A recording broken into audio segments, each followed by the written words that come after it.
Yo les amis, aujourd'hui ça va être une vidéo différente de d'habitude où je vais interviewer un coach professionnel sur le circuit qui actuellement entraîne des top 500 ou 600 ATP, qui a entraîné pas mal de joueurs au niveau professionnel, donc ça va être super cool. Ce joueur c'est Nolan Généreux, je vais vous mettre son Insta en description, n'hésitez pas à aller suivre, que j'ai joué au 3e tour du TMC de Pontcharra. Donc c'est pour ça que j'ai eu la chance d'être coaché par un coach comme lui, parce que après le match il m'avait dit que si je voulais prendre un cours de coup droit, il me faisait ça juste après, donc vraiment ultra sympa. C'est vraiment un super type. Et du coup j'ai eu la chance aussi de pouvoir l'interviewer là il y a quelques jours, donc je vais vous expliquer, il va vous expliquer dans cette vidéo comment il en est arrivé là, des fois qu'il y en a qui sont intéressés, ou juste pour votre culture générale de comment ça marche d'être coach sur le circuit ATP. Et ensuite je vous mettrai les images du cours particulier, donc ça va être super cool et très enrichissant, n'hésitez pas à rester jusqu'au bout, et c'est parti. Alors la première question que j'aurais pour toi, c'est pour te demander tout simplement comment t'en es arrivé là, au stade de DE où t'en es, DES même, pour coacher des joueurs comme ça sur le circuit professionnel. Ouais, alors commençons par le commencement, on va dire. J'ai grandi dans un club qui est le tennis club de Saint-Jean-de-Maurienne en Savoie, du coup, où mon papa était président, et très vite en fait j'ai commencé un peu à aider le DE du club à donner des cours. Donc les 2 premières années j'étais en binôme avec le DE un peu pour me former, puis j'ai passé le CQP AMT à l'époque. Et initiateur fédéral et ensuite CQPMT, et après j'ai commencé à avoir mes propres groupes. Et donc là j'avais moi j'avais 17 ans, quelque chose comme ça. Et puis ça me plaisait bien et tout. Et alors moi pour projet au début je voulais pas tellement partir sur un DE tout de suite. Je voulais d'abord aller aux US. Et puis d'une, le niveau de tennis n'a pas spécialement suivi de suite. Et ensuite il y a eu En fait, j'ai fait une rencontre un été qui est Didier Lanne, et que je remercierai toute ma vie, qui a été coach du coup sur le circuit et qui est un très très grand coach français, qui m'a dit mais écoute, passe ton DE avant de partir aux US, ça te ferait un diplôme là-bas et tout. Moi, je t'entraîne toute l'année.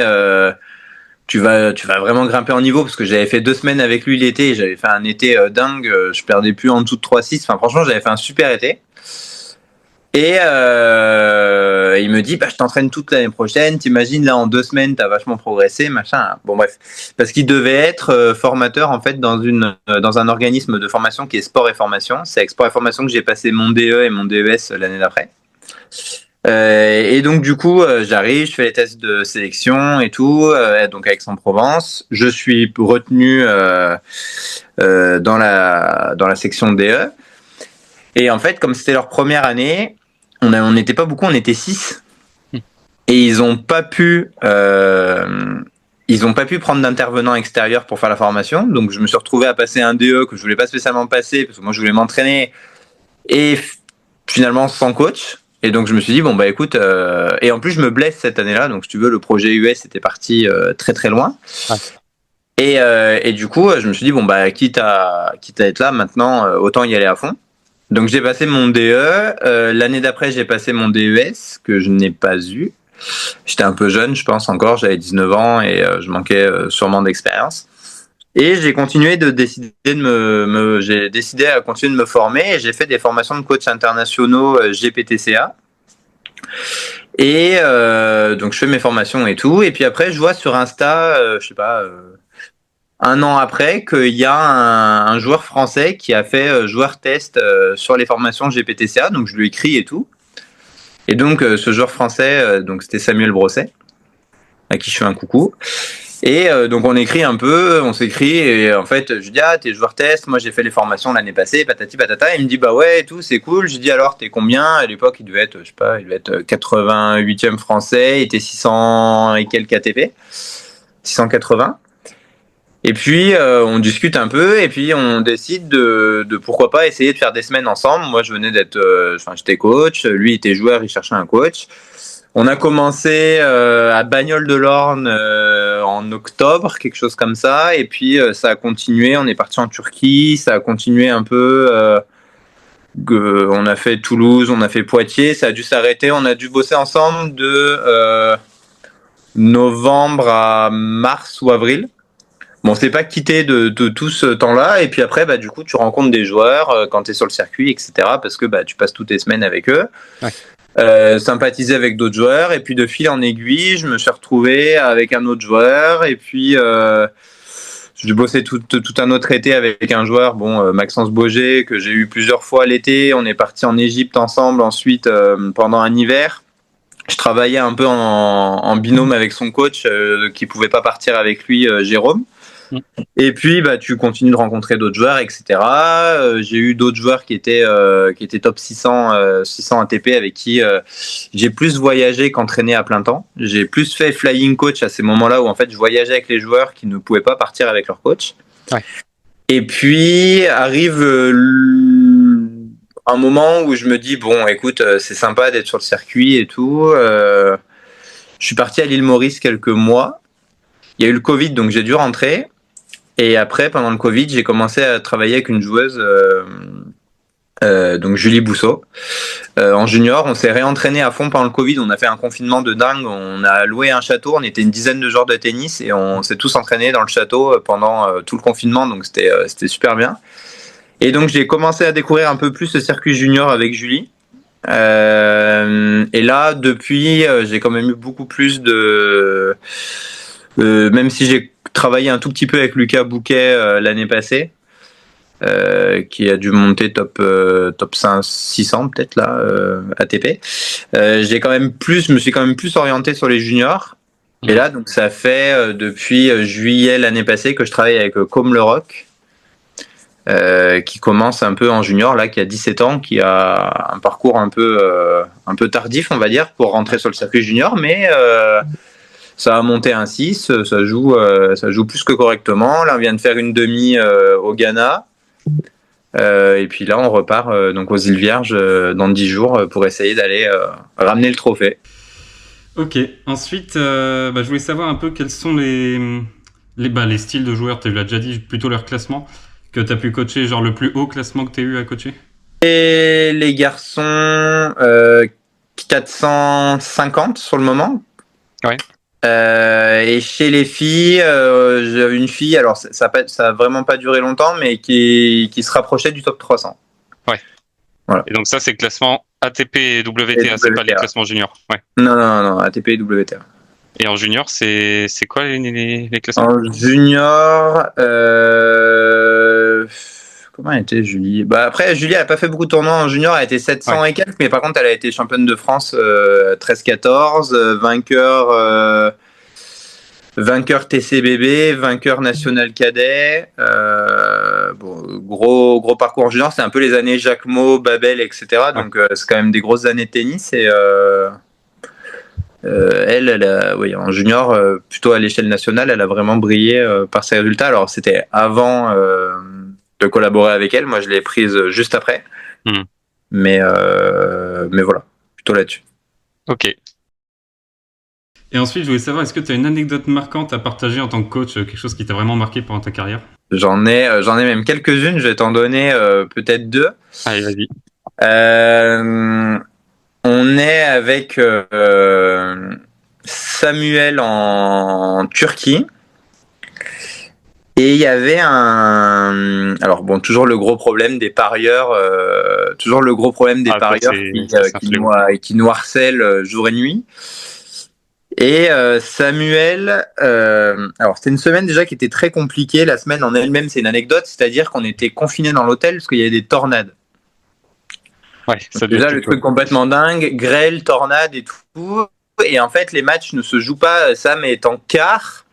Et en fait, le samedi, donc le jour le jour qui est prévu pour clôturer le tournoi, on est encore en train de jouer les quarts. Et finalement, le tournoi annule.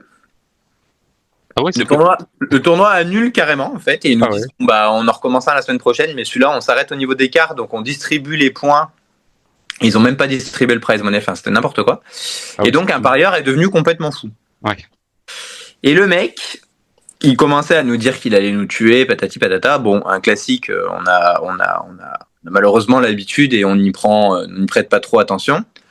Sauf que ce qui m'a quand même fait bien flipper, c'est qu'il a pris en photo le couloir de l'hôtel et il me l'a envoyé sur Insta. Ouais, je peux comprendre. Et là, je me suis dit, peut-être que lui, il est un peu plus dangereux que les autres. Ouais, clairement. Ça, je m'en souviendrai vraiment. J'ouvre le message, je le monte à Sam et il me dit, mais mec, c'est le couloir, c'est notre couloir. Ouais. Et donc, on a appelé l'hôtel, ils nous ont dit que normalement, tout était filtré, patati patata. Donc, je sais pas trop comment il s'est procuré cette photo. Bon, il n'y a pas eu de nouvelles, mais c'est vrai que pendant 3 jours, quand je marchais dans l'hôtel, j'étais pas le mec le plus serein du monde. Je peux comprendre. Et après, une deuxième anecdote assez dingue, on est au Kenya avec Julie. Et en fait, tu joues des matchs et littéralement sur les grillages, il y a des singes qui montent. Donc en fait, t'es à jouer des matchs et en fait, sur les grillages, qui secouent les grillages et tout, t'as des, je sais pas quelle espèce, mais t'as des singes qui sautent de partout et puis toi, t'es en train de jouer ton match, t'es en train de jouer un match sur des terrains qui sont complètement dingues. C'est super haut, la terre elle est de mauvaise qualité, les lignes elles sont tracées à la craie, donc des fois les lignes elles sont comme ça. Ouais. J'ai mis tu pourrais regarder sur mes stories à la une sur Insta, on voit un peu les terrains. Mais ce qui est dingue, c'est que ouais, tu joues quand même un ITF junior. À l'époque, c'était des grades 4, donc l'équivalence de J60 aujourd'hui. Avec des Ouistiti qui se balancent au grillage, quoi. Ouais, ça doit être quelque chose, effectivement. Mais ça m'a plutôt marqué, ouais. Ouais, clairement. Après, des anecdotes, on en a beaucoup, mais c'est vrai que ces deux-là sont sympas, quoi. Et une dernière question que j'aurais, c'est est-ce que tu aurais un conseil pour les jeunes ou les moins jeunes d'ailleurs qui voudraient passer le DE et en faire leur activité principale? Alors déjà, je leur dirais de continuer à jouer à fond au tennis. S'ils ont peut-être une année ou deux, s'ils peuvent attendre 1 an ou 2 avant de passer le DE. Parce que quand tu passes le DE après que tu travailles beaucoup, moi j'ai complètement délaissé les terrains de mes 17 à mes... J'ai repris un peu l'année passée à matcher, enfin, et encore je dis repris un peu, tu vois. J'ai fait 12 matchs l'année passée et cette année j'ai fait le tournoi dans lequel on s'est rencontrés. Ouais. Tu joues plus en fait, et en fait c'est triste parce qu'on aime tous ça, et si on devient DE c'est parce que on aime le tennis. Alors il y en a certains qui arrivent à toujours s'entraîner. Pour moi en fait, je sais pas comment ils font et faire des matchs, mais je trouve ça génial qu'ils arrivent à le combler. Après, faire du haut niveau en soi, si tu passes le DE pour faire du haut niveau, il faut soit avoir vraiment très très bien joué, soit avoir beaucoup de chance après, parce que moi j'estime avoir eu beaucoup de chance, la bonne rencontre au bon moment, plusieurs fois. Et après, sinon, il faut se donner à fond, il faut aimer sacrifier sa vie pour le tennis. Moi, en soi, aujourd'hui, là, cette année, j'ai passé 6 semaines à la maison, quoi, tu vois. Et à un moment donné, voilà, tu bouges, tu voyages, tu réseautes. C'est important de savoir réseauter. Ouais. T'essayes de te créer tant bien que mal une image. T'essayes de t'améliorer aussi de jour en jour, que ce soit du côté pédagogique. Moi, j'ai fait beaucoup d'erreurs dans ma communication au début quand j'ai commencé, parce que tu veux toujours en faire un peu trop. Tu veux te montrer plus beau que ce que t'es. Mais parce que t'es pas de ce monde-là. Et c'est un monde qui est très codé. Moi, je sais que j'ai fait énormément d'erreurs qui me coûtent encore aujourd'hui. Tu vois, au début, tu te sens pas légitime, alors tu mens un peu sur certaines choses. Non, en fait, soyez naturel. Acceptez votre parcours tel qu'il est. Et si vraiment ce métier vous plaît et que c'est quelque chose qui éveille en vous vraiment de la passion, allez-y, parce que c'est pas le métier le mieux payé du monde. Il y a quelques postes qui sont très bien payés. Moi, voilà, cet été, c'est la première fois où j'estime que je suis vraiment payé J'étais responsable compète moins de 14 ou moins de 16, je sais même plus, dans un très gros club, 1400 licenciés. En salarié, j'étais payé 12,80 de l'heure, quoi. Ah oui, effectivement. Non, mais voilà, alors après, on te dit oui, mais tu fais un métier passion, patati patata. Ouais, mais je reste quand même payé 12,80 de l'heure. J'étais à Annecy, en plus, une ville qui coûte très cher.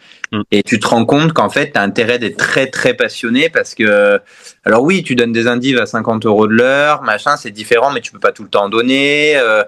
Quand tu te tapes déjà plus de 30 heures de terrain, c'est compliqué. Donc je pense qu'il faut vraiment aimer ça. Il faut aimer l'humain. Il faut aimer être au contact des enfants, différents publics.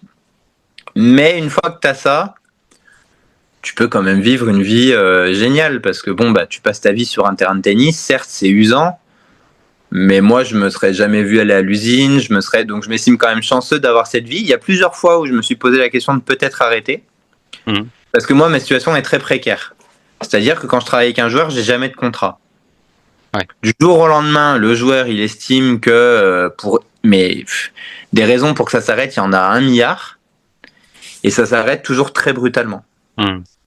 Tu rencontres des gens sans aucune explication. Ils t'envoient un message alors que tu étais une semaine avant chez eux en train d'entraîner leur fils et que tu avais la sensation d'avoir vraiment créé des liens super forts avec cette famille. Une semaine après, tu reçois un message en te disant écoute, on arrête tout.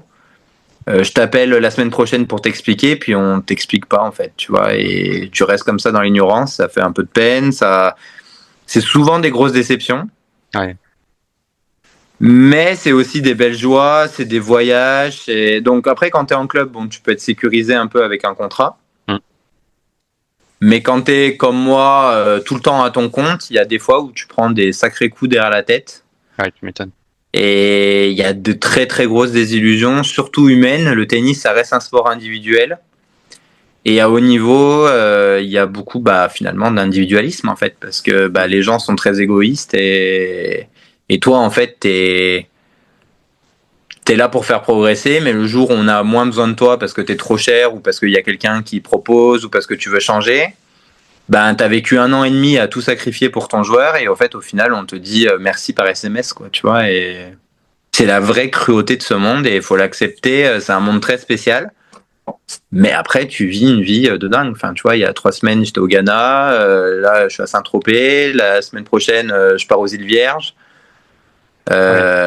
C'est une vie, elle est exaltante, elle est géniale. Donc en fait, il y a les avantages, il y a les inconvénients, mais c'est un beau métier, c'est un très beau métier. Et je pense, et là c'est peut-être un peu un avis qui va peut-être pas plaire à tout le monde, mais qu'en ce moment on a quand même une fédération avec un président de fédération qui fait très attention aux enseignants. Remise en place du colloque des enseignants, donc chaque année, 2 fois par mandat, on est invité à Roland-Garros, on fait un colloque avec tous les enseignants, il y a de la formation gratuite en continu, donc ça veut dire que tu peux te former via la FFT, donc je pense qu'il y a aussi une dynamique en ce moment grâce à Gilles Moreton et son équipe qui permet quand même de se dire que t'es pas abandonné. Ouais. Tu vois, c'est pas comme avant où t'es un peu esselé. Là, aujourd'hui, il y a des représentants des enseignants dans chaque ligue qui font partie du Conseil national des enseignants. Donc, si t'as des problèmes, en fait, tu peux contacter ces personnes. Elles en parlent au Conseil national des enseignants. Elles reviennent vers toi avec des avis assez aiguisés. Il y a un kit RH qui a été mis par la FFT pour t'aider à régler tes problèmes avec tes dirigeants dans les clubs. On est mieux accompagné aujourd'hui. On est vraiment mieux accompagné, donc je pense que c'est vraiment une bonne période pour se lancer dans l'enseignement. J'encourage aussi les femmes à plus y aller, parce que c'est vrai qu'on manque encore de femmes. Je crois qu'on est à 12% d'enseignants qui sont des femmes, parce que la vie de prof de tennis, elle peut être compliquée pour une femme, étant donné que les heures qu'on fait, c'est surtout des heures hors horaire de bureau, et du coup, ça coïncide pas forcément avec la vie de maman. Mais je pense qu'il y a des femmes qui sont des modèles de réussite là-dedans. Je pense à Florence Hutin, qui a 2 fils, qui est une prof géniale, qui est à la tête du Conseil national des enseignants, justement, et qui est un modèle qui montre que c'est quand même possible pour un public féminin de passer son DE et d'y aller, quoi. C'est un sujet assez complexe. Et effectivement, tout n'est pas rose. Mais pour moi, aujourd'hui, je ne me verrais pas du tout changer de métier, quoi. Et voilà pour cette interview du coup. Maintenant on va aller sur le terrain. N'hésitez pas d'ailleurs si vous avez des questions encore auxquelles Nolan n'aurait pas répondu. Mettez-les en commentaire, contactez-moi ou mieux, contactez-le sur Insta.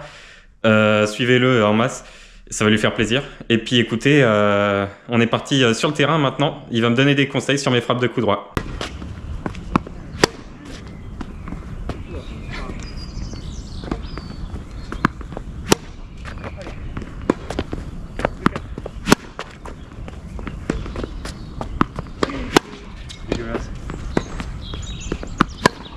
Ok. Donc top. Ce qu'on va essayer de faire, Elio, c'est dans un premier temps, quand tu frappes ton coup droit, je veux que tu aies tout le temps un plan de frappe qui soit avancé. D'accord? Ok.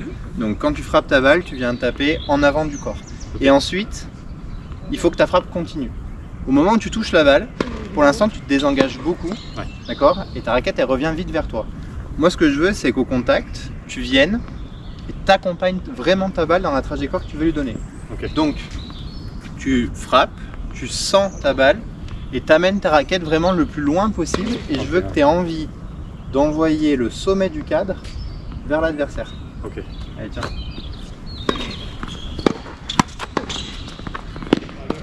Allez, le cadre vers l'avant. Bien, encore. Laisse-toi. Allez. Laisse ta balle venir un peu à toi. Bien, encore. Ok.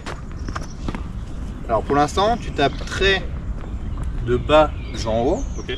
Moi, ce que je veux vraiment, c'est que tu viennes d'arrière à avant. Ouais. Et que ta raquette, elle continue son chemin vers l'avant. Vas-y. Bien, excellent. Parfait.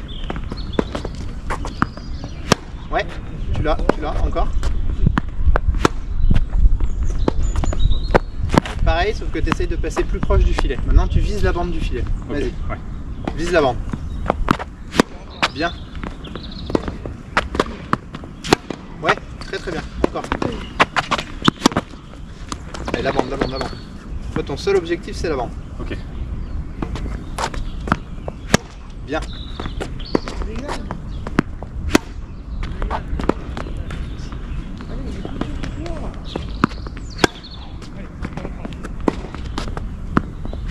Ouais.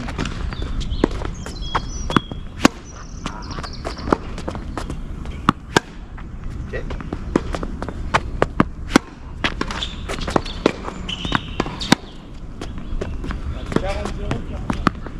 Bien. Excellent celui-là.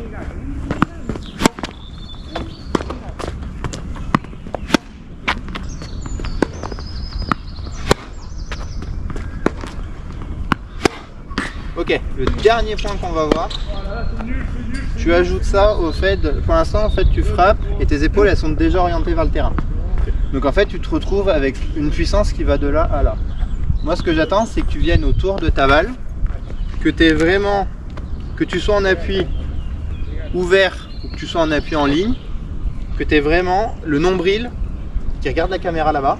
Ok, ouais. D'accord? Sur tout le début de ton coup, tu as le nombril qui regarde la caméra et au moment de frapper, ça passe devant. Ok. Ok? Ouais. Ouais, encore.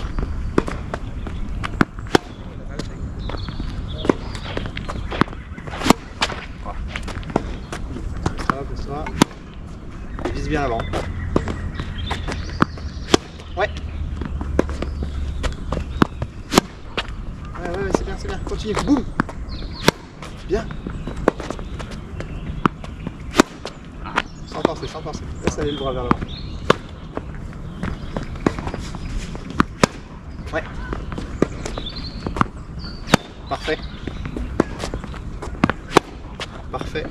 Continue. Ouais. Eh, pas mal là. Ouais, c'est beaucoup mieux. Clairement. Continue. Laisse aller ta raquette loin devant. Voilà. Et tu relâches ton bras. Bien.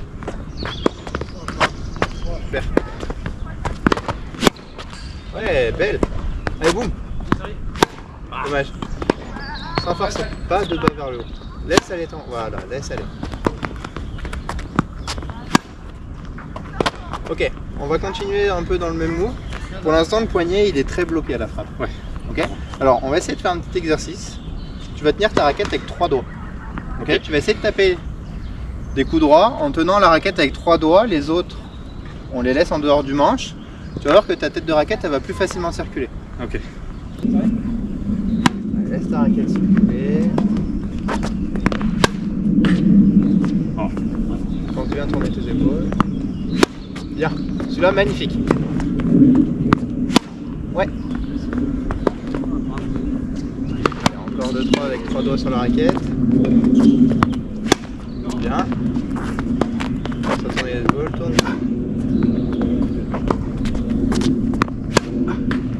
Ok, rajoute tes doigts sur la raquette maintenant, mais simplement, je veux que tu sentes que ton poignet est beaucoup plus souple. Ouais. Donc tu me rajoutes un peu de souplesse au niveau du poignet. Si on n'y arrive pas, on passera sur un petit exo dans les carrés de service pour que tu arrives à faire passer. Ok. Mais tu vas voir, tu vas déjà gagner en relâchement. Ok. Ouais. Allez, tourne tes épaules, tourne. Bien. Parfait.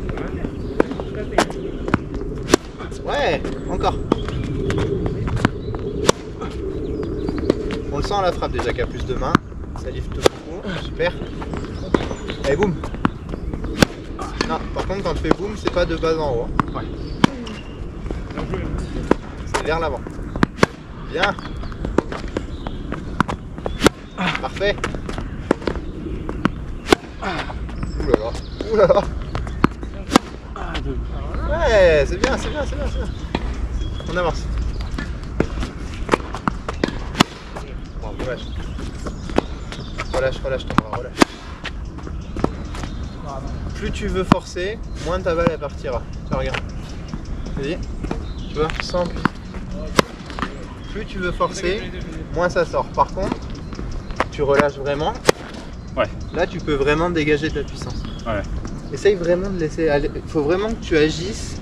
Tu laisses agir ton bras comme il a envie d'agir. Donc tu laisses aller de loin derrière à loin devant. Ok. Là, ça tourne trop dans la raquette. Plus de frappe, moins de lift. Bien. Ouais.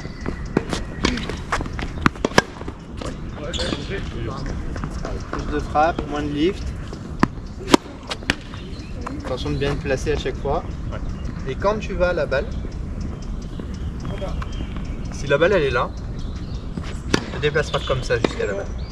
Toujours un arc de cercle pour pouvoir venir appréhender la frappe ici. D'accord ? Ok. Si tu te déplaces de front, tu vas arriver, tu vas taper comme ça. Tu vas toujours être trop près de ton corps. Donc, toujours des déplacements en C. Tout le temps. Ouais.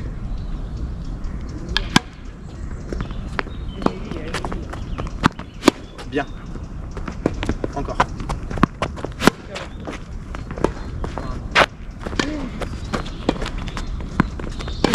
Bien. Oui, le C. Parfait. Encore, le C. Ouais. Et là, franchement, ça tape bien. Sois pas trop loin de ta balle. Voilà, compact. Encore, le C. Bien. Non, tu veux trop en mettre. Ouais. Pas besoin de vouloir en mettre. Juste laisse aller ton bras. Ouais. Faut pas que tu confondes force et vitesse d'exécution. Tu peux faire vite. Par contre, tu dois jamais faire fort. Ok, ouais. Vitesse, si tu as de la vitesse, tu as du contrôle. Okay. Ouais. Plus ta raquette circule vite, plus tu as de contrôle. Par contre, si tu forces, là tu touches à ton relâchement. La vitesse, tu peux rester relâché. Toi, ta priorité, c'est de rester relâché à la frappe. Ah, c'est juste que ça manque un peu de vie. Bien. Parfait. Bon, la fin de vidéo est un peu brute, mais je suis tombé à court de batterie sur ma GoPro. En tout cas, remerciez tous Nolan dans les commentaires et n'hésitez pas à aller suivre son Insta que je mets en description. Parce que ça m'aura beaucoup servi, même avec le recul. Là, on est 1 mois et demi après, mais je vous jure que ça m'aura beaucoup servi, même pour les cours particuliers que j'ai pris après avec mon coach. Donc remerciez-le tous. Et puis franchement, c'était super cool de l'avoir sur la chaîne. Et peut-être une revanche un de ces jours sur un terrain normal, on va dire en extérieur. Allez, on se retrouve pour la prochaine vidéo les amis. Salut!